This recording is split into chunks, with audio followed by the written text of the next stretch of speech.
Hey, welcome back to Tale 3 Cabins. I've been spinning my wheels quite a bit this week. I was cutting grass with this Cub Cadet riding mower. About three-quarters of the way done, I got a phone call. I stopped the mower to answer it, finished with the phone call, went to start it back up again, and it would not start. So I did all the basics. Um, I took the plug out, cleaned the plug, didn't make a difference. I got a new plug, didn't make a difference. I changed the fuel filter, didn't make a difference. All it does is backfire. I sprayed ether into the carburetor and I just get a loud boom, no cranking, no turning over. I checked the spark plug for spark, and now I'm just finishing up putting a new carburetor in there. So if this doesn't do it, I think this mower is going to be done. So check back later at the end and go check out some work I did in the chicken coop area where I had to pull some posts out, get the brush hog out, and kind of give us a little bit more room around there, around the run area. We kind of made it a little smaller. So The plan is to remove these two corner posts, and then we're going to bring the run area, make it a little bit smaller, bring it in about 12 feet, and then section that off. Then in the back there, if you look, it's pretty thick, so I want to try to get the brush hog back there.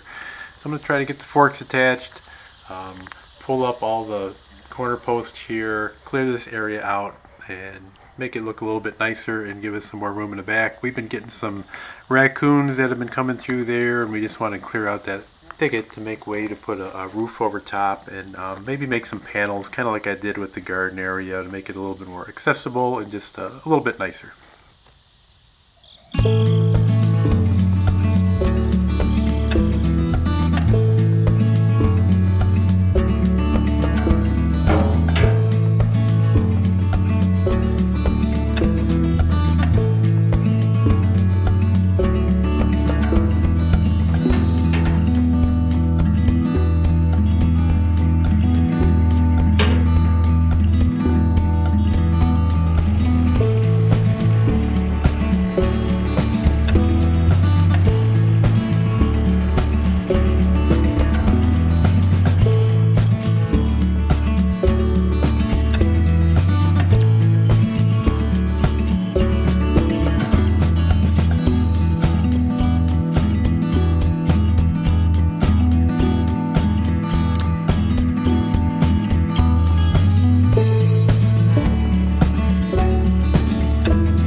I was kind of hoping here that the landscape timbers that were attached to this post would kind of help lift it out of the ground if I got underneath them. But it looks like I cracked the top of the post here. I still want to try to pull it out to get the whole thing out though.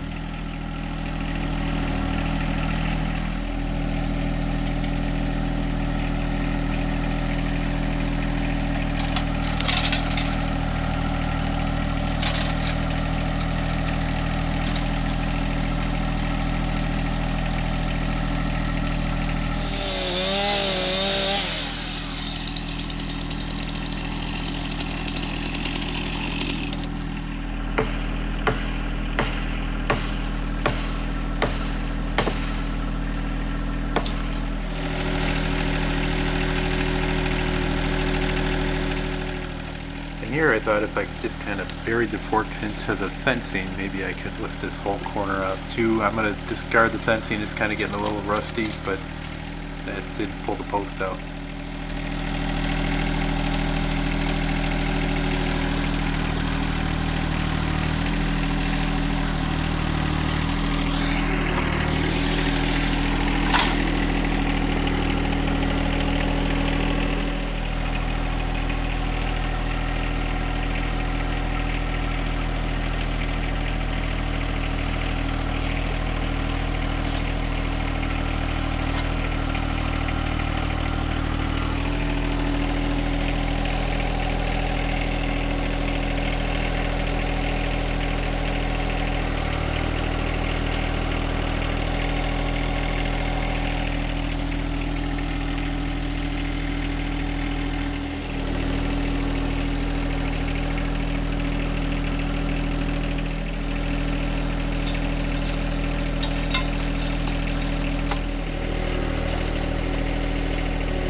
Got the first part of the project done, and now I just want to get the brush hog back here and try to clear out as much of this thicket as I can. I might have to also use the hedge trimmers and a chainsaw, but I think the brush hog is going to make it a lot easier than me trying to get in there.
Since I got the backhoe off, the brush hog attached, it's a good time to me just go around the yard real quick and just knock down some of the overgrowth that's happened since the last time I did it, and maybe go up and down the driveway real quick.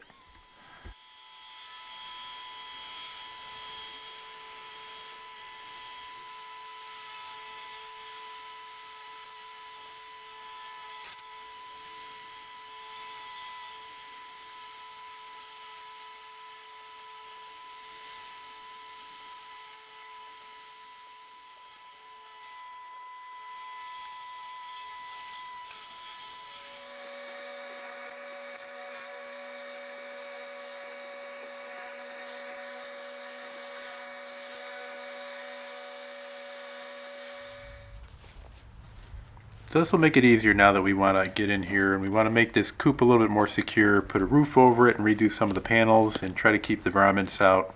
A lot of times when we're out in the evening we have to rush home before it gets too dark because some of the raccoons will come out, hop the fence and come after our chickens, but if we can secure it we don't have to rush home all the time. I was having a heck of a time putting the backhoe back on the tractor, and when I have it on this cart it's usually pretty simple to just roll it in there. And for the life of me, I could not figure out why things were not lining up properly, and I just didn't notice it because I drove right up to here and backed up and didn't feel like I was out of kilter. But then when I looked down at the tire, it's a little on the low side. In fact, it's lower than low, it's just completely flat. We used a brush hog last evening and this is the next morning, and I can't imagine what happened from the time I drove to the shed over here to where the backhoe was to put it back on. Definitely losing air pretty quick. I'm going to put the outriggers out to take some of the weight off of the tire and then try to patch this up.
We gave it the soapy water test. It looks like it's holding for now. I'll trim it back in a little bit.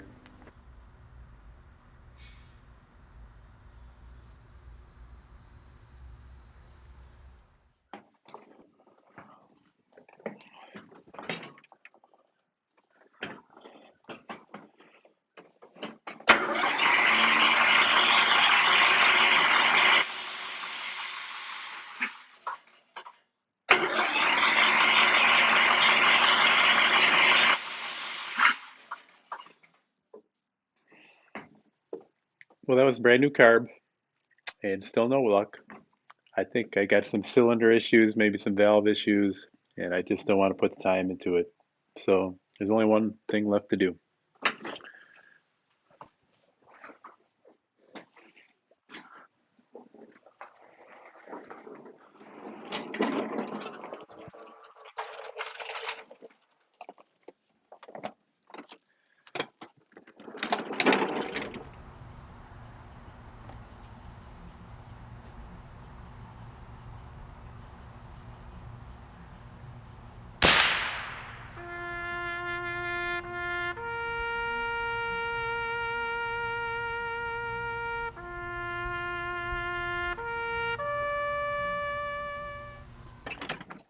All right, that's going to do it for today. Thank you for watching.